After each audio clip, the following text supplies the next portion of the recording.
আমাকে অনেকেই প্রশ্ন করছে যে আপনার যদি হাউস ড্রাইভারের ভিসা দিয়ে আসে সৌদিতে, তো কিরকম হবে বা কিরকম স্যালারি পাওয়া যায় বা কিরকম থাকে বা ওদের আচার আচরণ বা কিরকম হয় কি আসলে বিষয় এটার বিষয়টা একটু যদি বলতেন।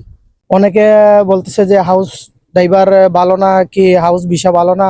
অনেক কফিলে অনেক কাজ করাইতেছে, অনেক কিছু করাইতেছে। ইনশাল্লাহ আমি আইছি, আমি ফরেজগার মানুষ, এরা নামাজ পড়ে, নামাজি মানুষ, আমিও নামাজ টামাজ পড়ি। ইনশাল্লাহ হাউস ভিসা ড্রাইভার ভালোই।